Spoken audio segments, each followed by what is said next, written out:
Welcome to Startup Growth Stories by ARC. Hear from founders of bootstrapped startups and decacorns. We discuss the successes and the failures and the things they learned along the way. In the final minutes, founders get vulnerable. They share how growing their business has impacted their lives. Join us every Thursday for a new startup growth story. And now, here's our host, Don Muir. I am joined here with Alexa Grabell, co-founder and CEO of Pocus, the product-led sales platform that helps modern go-to-market teams turn product data into revenue. Thanks for coming on the podcast with me, Alexa. Yeah. Hi, Don. Thank you so much for having me. I'm really excited to chat today. Likewise. Let's dive right in. So first and foremost, who is Alexa Grabell? When I was a bit younger, I loved just everything technology. I remember loving physics and math, and I studied engineering in undergrad, but I also had an interest in the business side of the world. And after undergrad studying engineering, I went into consulting to figure out, what is business? Like, what the heck is this thing that people are doing? Like, how do I help customers? And so after that, I learned a ton and then ultimately landed me at DataMiner, which I'm sure we'll talk about more because that really informs the founding story of Pocus. But throughout that journey, I learned a couple things. I learned that I really am fascinated by technology and startups and building and learning, as well as something that has driven me a ton is just gender equality in the tech industry. I've noticed time and time again, there's just not many women in leadership positions in tech when I was in consulting or in startups or in engineering. And so that's what really drives me with Pocus today. So I'd say two things from a sort of relevant business perspective that I would define Alexa Grabell as someone who's, really passionate about tech and startups and building, as well as making sure that we can build inclusive and equitable workspaces going forward. Can you tell us a little bit more about Pocus? What is it? Pocus is a product-led sales platform. So if you're like, what is a product-led sales platform? And that is okay. We actually just created and started and are pioneering this category of product-led sales, where it's a new sales motion where you're flipping traditional sales on its head. You're saying, okay, we're going to let users try a product before they buy and then interject a salesperson. And so what Pocus is the technology to enable product-led sales. Specifically, what we do is we take data from lots of places within the organization, from your data warehouse, BI tools, admin, Salesforce, and bring it into one holistic view. So sales teams can see everything they need to know about their customers so they know who they should be reaching out to and what that next best action is. Can we talk a little bit about the founding story at Pocus? What was the idea behind starting the company? Yeah, so back when I was at DataMiner, I was leading a RevOps team. And when I was there, sales reps would always ask me for data that then I would have to ping the data teams for. And I ended up hacking together a bunch of internal solutions and trying to figure out, how do I get this data in Salesforce? Or do I just mesh the data from Looker in Salesforce into a Google spreadsheet and slack it to sales reps every Monday morning? And it was a very hacky way and non-efficient, but I built it. And every time I tell this story, I get a lot of laughing and head nods from other RevOps folks who are like, yep, that was me. I did that. And so then after DataMiner, I went to Stanford for business school, where it was awesome meeting Don, where we both had our, realization of entrepreneurship is the passion and the future for us.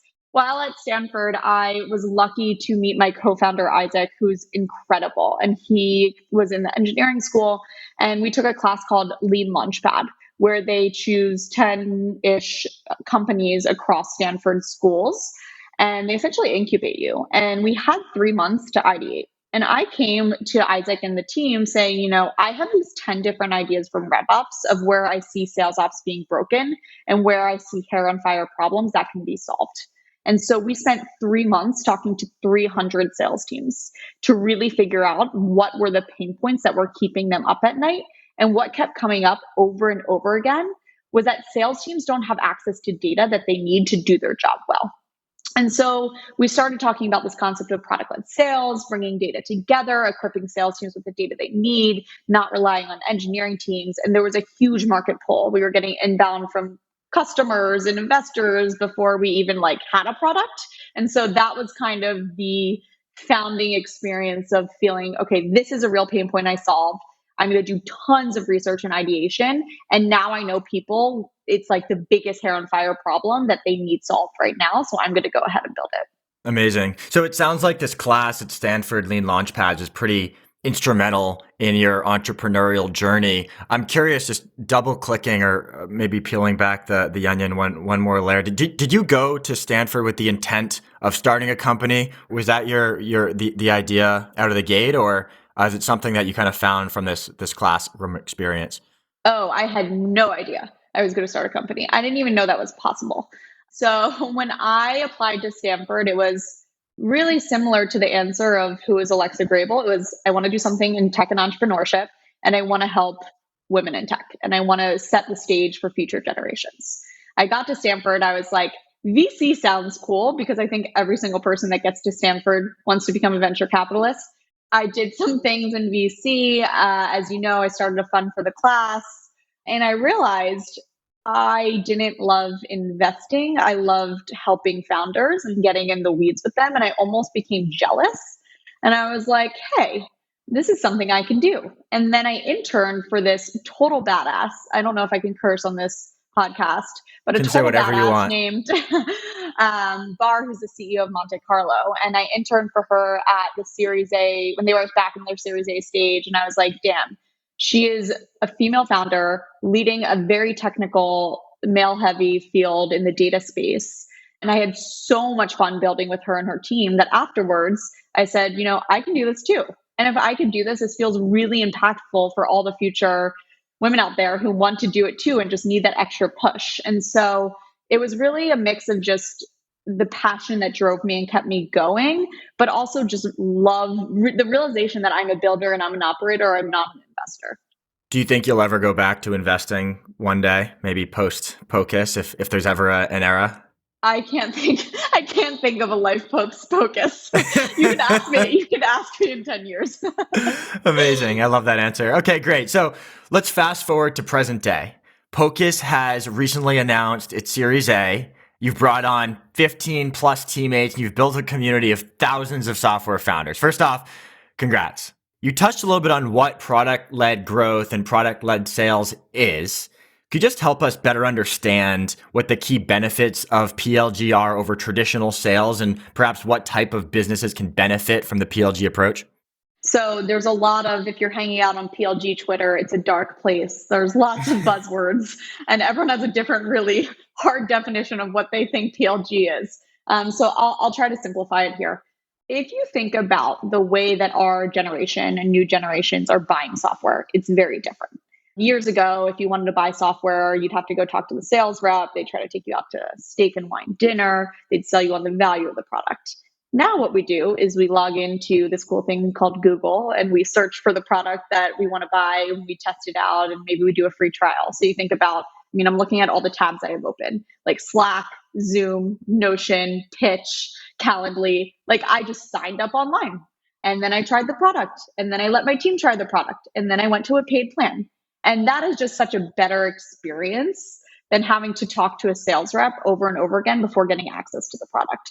And so when you think about product-led growth, what it really is it's the way that people buying software has changed, where companies rely on the product itself for the initial customer acquisition and then conversion to paid and then expansion over time. And why it's so awesome is that over time, there's a lower cost to acquire new customers. You're selling the way that customers want to buy. And it's overall just a better product and customer experience. And something I'll flag then is a lot of people will say, if you have this great PLG motion, you don't need sales. All these great PLG companies don't need sales because the product sells itself. I am very confident to say that there cannot be a successful public high growth company either or without layering sales on top of the PLG motion. Every single successful PLG company has sales. And the reason is that there becomes a point where customers are raising their hand. They're saying, hey, I want to reach out to you, Calendly. Can you help me buy an enterprise-wide license? Or I need some security questionnaires, or I'm getting stuck. Can you help me? And also companies are going to want to pull revenue forward, and they're going to want to focus on revenue growth instead of user growth. And so that's where product-led sales comes in, where it's using your existing customer base of users that are on the product to then drive those conversion and upsell and expansion conversations. So salespeople get to interact with people who already love their product. They're saying, hey, I saw you've been a customer of Airtable. Do you need help getting more value? We can get you onto this pricing tier. Buyers prefer it because they get to try the product and then talk to a human when they want to. And then the margins are better because you're dramatically lowering the cost to acquire each new customer. It makes a ton of sense. Thanks for sharing that. I'd actually like to dive a little bit more into the approach you took to get your first customers at Pocus, which is a little bit different than most. You built a community of thousands of founders, correct? Can you just share the idea or rationale behind building that community? Yeah. So actually, it's not a community of founders. It's a community of go-to-market leaders at product-led growth companies. And I'll walk you through why we started this. There are tons of founders in it, but it's founders plus go-to-market. So when I was back at Lean Launchpad in Stanford, realizing we are building a new tool for a new behavior shift, a new era of selling. And it is not traditional sales. It is a new thing. It's a new category. And this category is product-led sales. So in April 2021, I was saying the word product-led sales. People looked at me like I had three heads. Now I'm getting inbound from CROs of major PLG companies saying, hey, can you help us set up our product-led sales motion?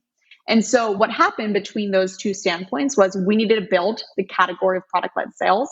And that was not going to just happen with me and my team in a silo. It was going to happen with a community of other really passionate people that were ready to build this category with us. So what we did last year, like a little over a year ago, we put 20 folks in a Slack channel that were sales leaders, marketing leaders, ops leaders, some founders at really great PLG companies like Slack and Sneak and all of these other companies. And we just listened. What are your pain points? Like, what are you talking about? And it was everything from how do we do compensation in a PLS world to how do we set up our team to what is the sales motion? And so we kept learning from the community and then building content from those discussions to inform the category of product-led sales.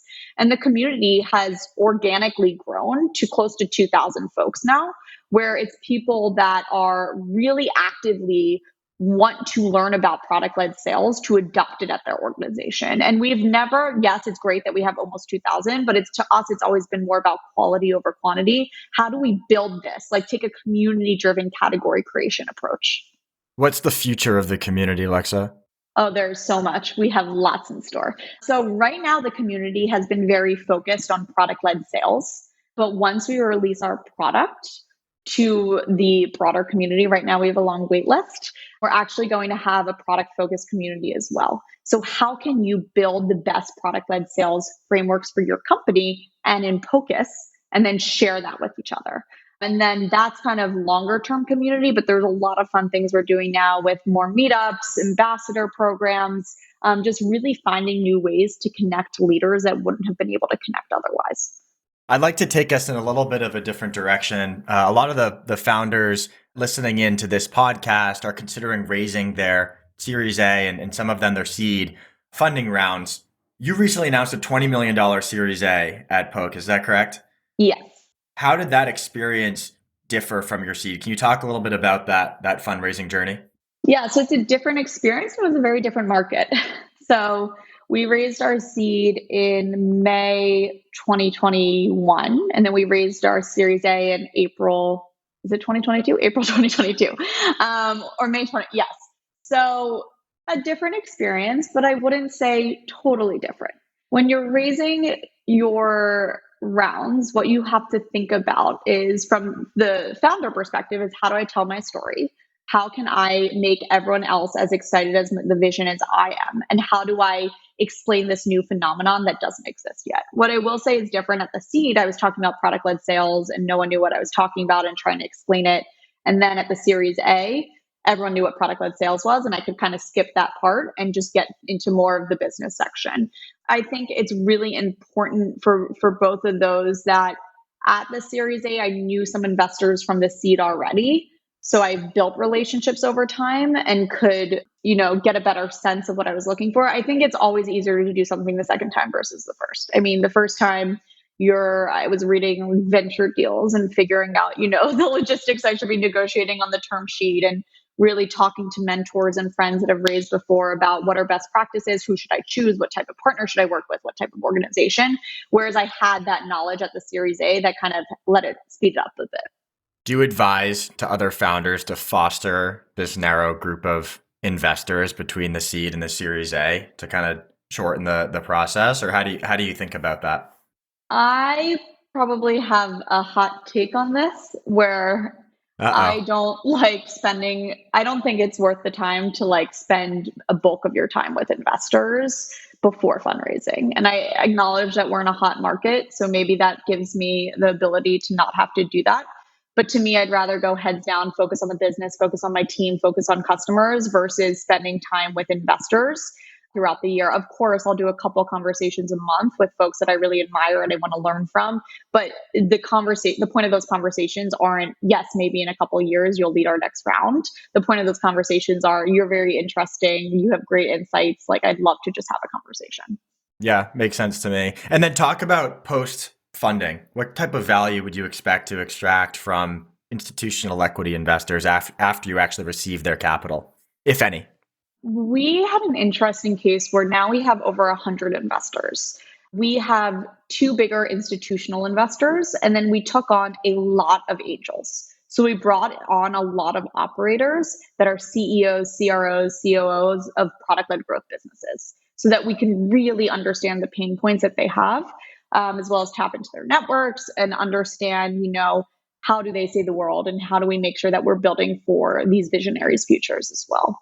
I have different relationships with all of them. There's some folks that, you take a check and never hear from them again, which is fine. And then there's some folks where, I'm reaching out, hey, I saw you were connected to this person. We're looking to hire a head of product design. Can you make the introduction? Or we're looking to chat with this type of company. We're looking to get your advice. You're the head of operations. I'm hiring a head of ops.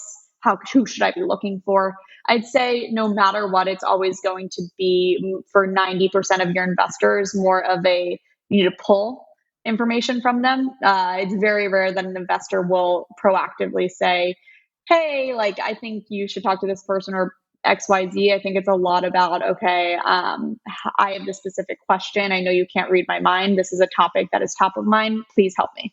It sounds like you've benefited from a lot of valuable advice from other operators on your cap table. Kind of projecting that out, what advice would you give to the founders listening in on this podcast who are potentially looking to raise institutional capital? I would be very clear about why you want to raise. And is that to get you, it can be a number of things. Do you want to raise because you want to extend runway by a certain number of years? Do you want to raise because you have this awesome person that you want on your board? Do you want to raise because you need credibility with customers or the market? Do you want to raise to help with hiring? So I think you need to be really clear about what that long-term goal is. And it could be many of those, and then back into that. Your decisions should feed into that. So if you want to raise because you don't need the runway, but you really want to work with this one person and you want some credibility for customers, great. Then there's no reason to raise an absurd amount of money. I would take the lower amount of money now. Or if you're like, we want to raise so we don't have to raise again and we can just keep going for the next 3 years of runway, I would raise more. So I think you have to be, I would ignore what every other startup in the world is doing because you see all these articles and tech crunches on, this company raised this much money at this valuation. And I think it's just so different across companies, across industries, across leadership styles that you have to do what's right for your goals, your company goals, and what's right for your company. So my advice would be to not listen to anyone else's advice, but yours and your founding team. And beyond fundraising itself, can you talk to us a little bit about the journey? So you have the funding milestones, you have, the community of 2,000 founders you've built. Can you tell us a little bit more about your personal journey since starting Pocus just over a year ago? Yeah, I've learned a ton. This past year has felt like 10 years in terms of learning both Pocus, but also personally. I am learning how to start a company, lead a team, be a manager, be a category creator, be a thought leader. You're just learning a lot at once. And so it's, a week in Pocus years feels like a year in my previous jobs. And so I think there's a lot of learning in terms of my own growth as a leader. I think there's also a lot of learning that gets into play on time management because you only have so much time in your day when you're at this stage that is away from Pocus and starting my company. So you have to be very intentional about how you spend your time. In the last segment of this podcast, we like to get a little vulnerable with the founders and operators that we host. So some of the other startup founders we've interviewed have mentioned that building can be hard and you have to keep your health, both physical and mental, in check. Wanted to double click on that a little bit, maybe starting with some of the problems that are keeping you up at night at Pocus or maybe in your personal life. Yeah. So what keeps me up at night is always people related. It's never going to be, did we ship this feature in time? Did we close this customer? Did we position this right on our website? It's really everything people related, both in terms of Pocus and externally of Pocus, where I will move insane speed at everything besides when it comes to hiring.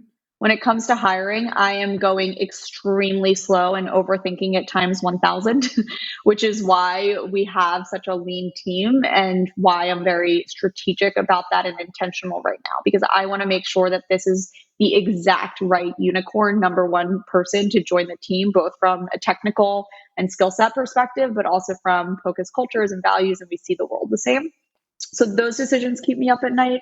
Yeah, I would say that is the key thing, and making sure that I'm giving my team the support they need, making sure they feel motivated, inspired, excited about our future. Like those are the types of things.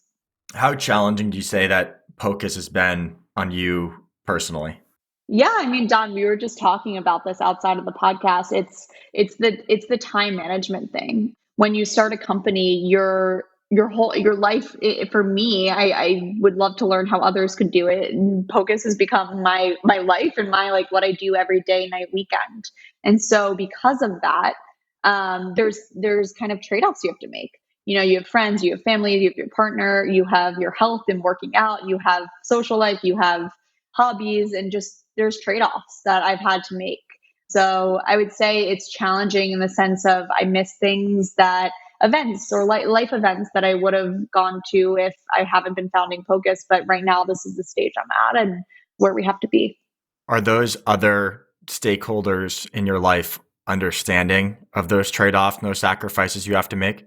Yeah. So I'd say, I mean, my partner, who also happens to be your friend and angel investor, yes, he is very understanding, which is very helpful. He's actually in the investing world, so he gets it. I think that honestly has been probably what has allowed me to do this. And the fact that we know that there are trade-offs and he could take kind of a more leadership role in the household, I would say.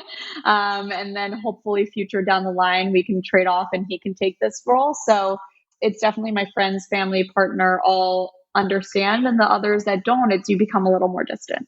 Right. And so there's trade-offs socially, interpersonally. How about your physical and mental health as you started and scaled Pocus? How have you actually handled those trade-offs, if any? Yeah, I'm always so jealous of the founders I see that are like, yep, I meditate, journal, run 3 miles, and then do some yoga before work, because I'm like rolling out of bed and like chugging coffee. I'm not gonna lie, like I have on my whiteboard where I make 3 goals I have 3 goals personally and 3 goals professionally that I make every single month. And the goals are The always Graham workout. Weaver approach. Yes, the goals are always, I mean, I always make the work goals, the personal goals, not as good. It's like simple, like sleep a certain number of hours a night, like go on this many walks, like work out this many times a week. And I'm not good at it. Like, I wish it was better. And I know it's so important. It's something I'm working on, honestly. Looking back on your journey over the past couple of years, is there anything that you'd change? Is there any advice that you would give Alexa Grabel, circa lean launch pad at Stanford GSB? Yeah, something I've learned this year is to just not take myself or this process too seriously. And it's been helped with my team. Like 10 things go wrong for one thing to go right. And so I think our team has gotten really good at just laughing about it. Like, oh, this happened? Cool. Haha. We are learning from it and we're going to change it in the future. And just nothing's the end of the world. Like, we're having so much fun. Like, I've changed my mindset from the very beginning to like, this is really freaking cool what we're doing. Like, this is such an awesome opportunity that I cherish and feel very lucky for. And I am going to take all the wins and losses for what it is. And I wish I didn't stress so much about that in the beginning. Would you make the jump and do it all over again? Oh, 100%. 100%. I could never not be a founder again. I think it's a great place to end. Alexa Grabel, thank you so much for your time. It was a pleasure having you on Startup Growth Stories. Thank you so much, Don. You're the best. Thanks for joining us for another episode of Startup Growth Stories. To continue the discussion, head over to arc.tech.